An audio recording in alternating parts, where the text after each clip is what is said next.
Hey there, YouTube land, Big Dave here. I'd like to take a few minutes this morning and talk to you about some saxophone accessories that you might use on your horn. And I want to keep it really basic, not get into too many heavy details. But first of all, let's talk about some ligatures. Now, there are many kind of ligatures available to you. As you probably know, there's hundreds, thousands, whatever. You could keep looking them up, and more keep showing up. Some of the popular ones, the Rovner. I kind of prefer the light Rovner, but I do have dark that I use for other things. Van Doren makes their own line of ligatures, and they're all pretty high quality. I mean, they're very high quality, actually, for the better ones, like that go on the V16 mouthpieces. The Rico H is another one that I use sometimes, and I'm pretty happy with the results. I think it works well on certain mouthpieces. On other ones, I'm not so sure about it.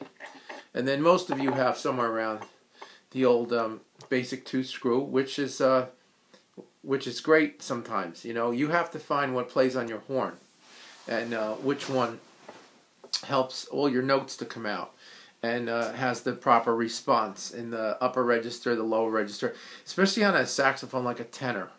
You know, sometimes you need to have better low note response, and one ligature will allow you to play the low notes better than another ligature that might stifle them or make them more resistant to play, and you have to work harder to get them out. But by changing the ligature, that may go away. Some ligatures have a dull response.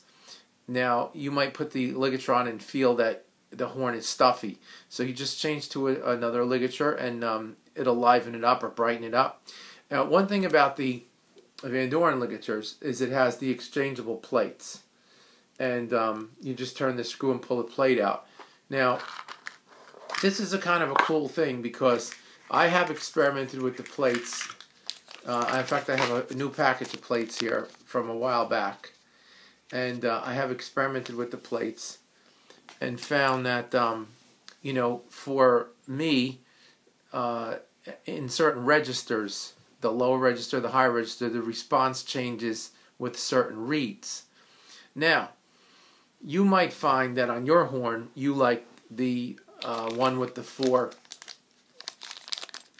little posts on it, and there's also one that has ribs on it, as you can see here, and the other one is kind of like their normal ligature that you buy. It has the 2 horizontal ribs, or I guess if you turn it this way, they're vertical, right? So anyway, you have to find really what responds and works for you. I can't tell you what ligature to buy or what ligature to use. Ultimately, you want to find something that makes your notes respond. Now, I'm just going to say really quick, I have watched some of the videos comparing different ligatures, and I watched one that compares maybe 10 or 12, 15 ligatures and says there's no difference and they all sound the same. The big thing with a ligature is the response, how it feels to you, and whether your notes come out or not. I could put one ligature on, and the lower notes will be resistant or have a tight sound or be tight to play. And I could put another one on, and all of a sudden the low notes play. I could put another one on, and the very high notes in the altissimo register becomes difficult. And then switch it, and then the altissimo register becomes more cooperative. So that's kind of like what you're looking at with the ligatures.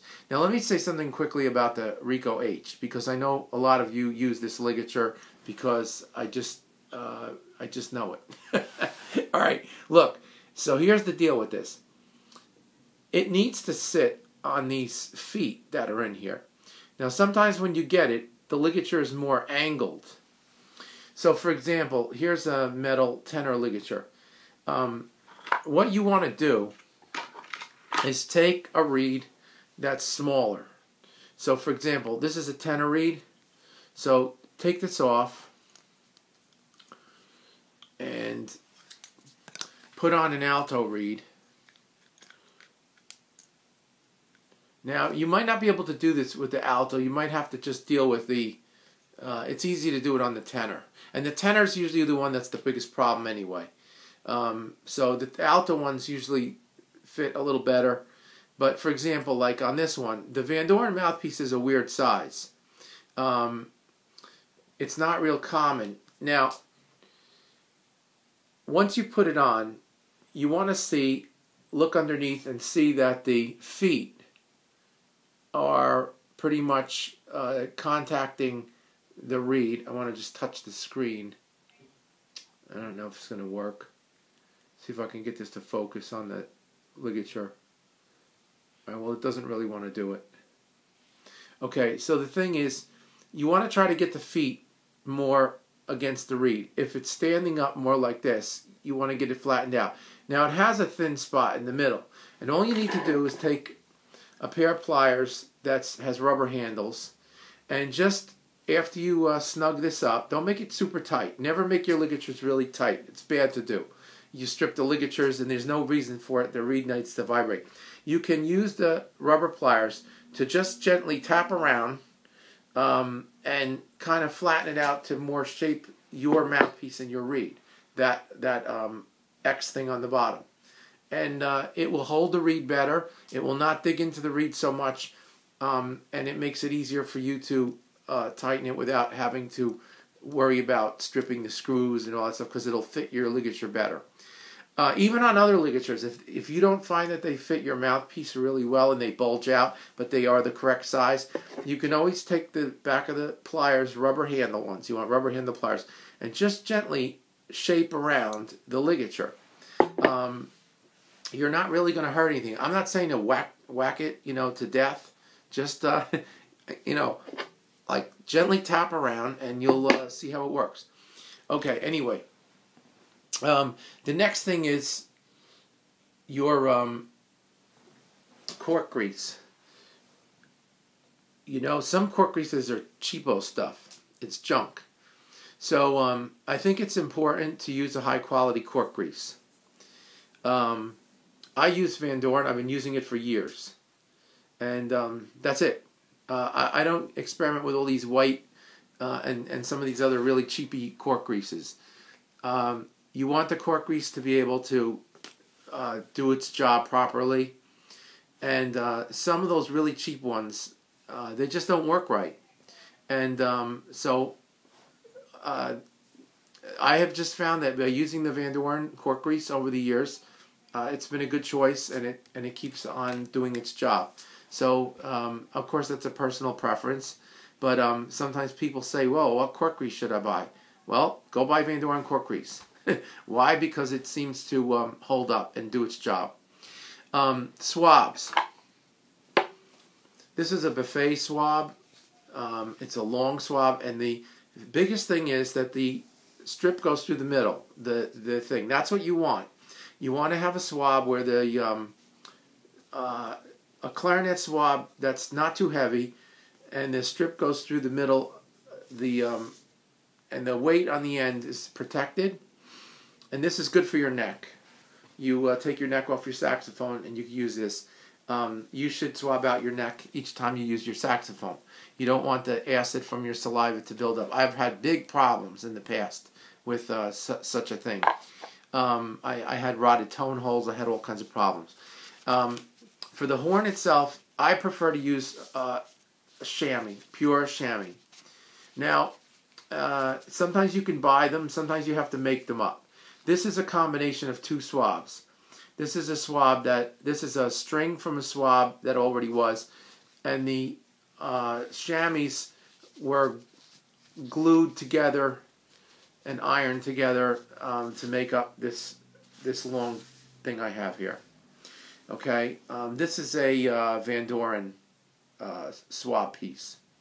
So you need a big long one for a tenor. Okay, so you need a big long tenor swab, and you drop it through. But and I prefer this.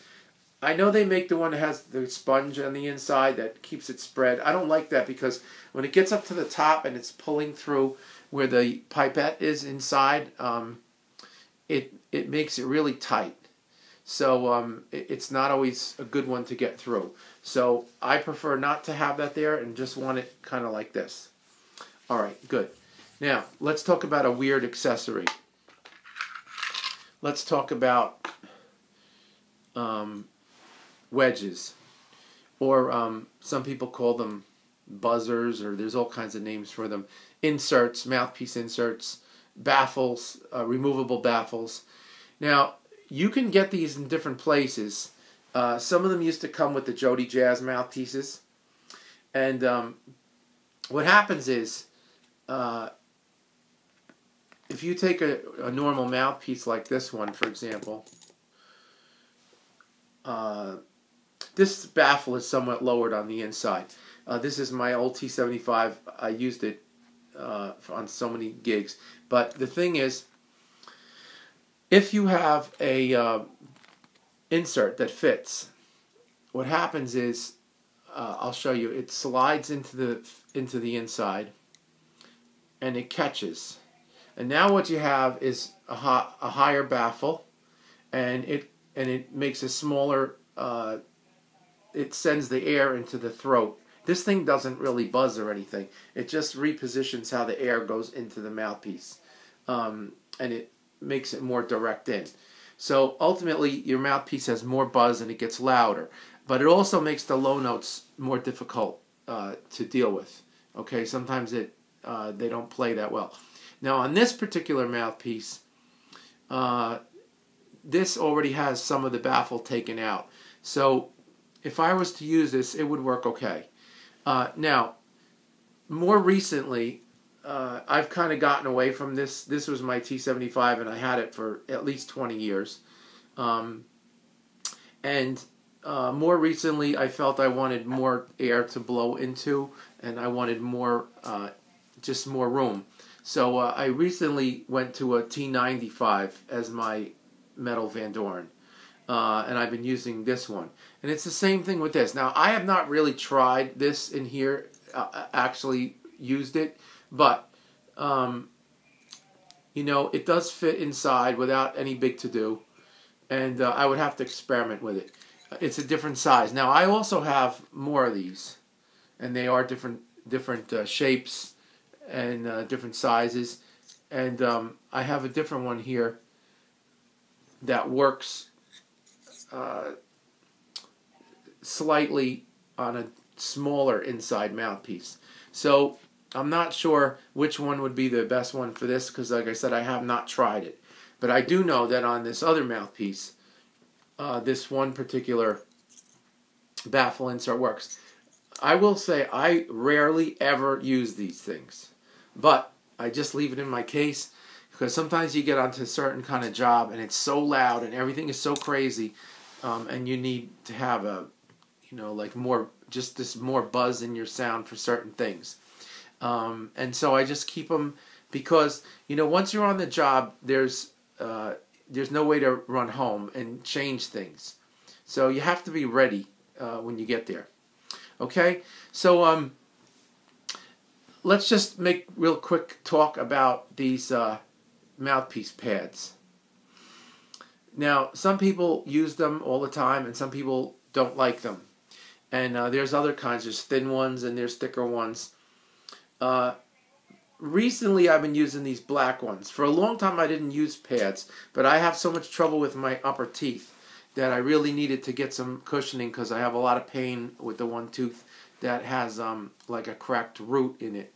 So the thing is, I've been using these black rubber pads, and they do two things. They help you get your mouth slightly more open, and also, you know, if you don't bite down hard, if you are biting down hard, you're going to bite right through them. So that helps you to learn not to bite too hard either, because you should not be biting through these pads. And also, if your teeth are leaning on them like this, and this is your angle, just pick your head up a little bit. See, if you're like this, that's not really a great position for your throat either. Let your head be up higher, let the pad go just ever so slightly behind the teeth, not where the teeth are digging straight down into it. get your head up a little more and have this more at an angle behind your teeth. You'll have a better airflow into the instrument and you will improve your sound. Okay, so that's it for today. I just wanted to talk about some accessories, and thanks for stopping by. Have a great day.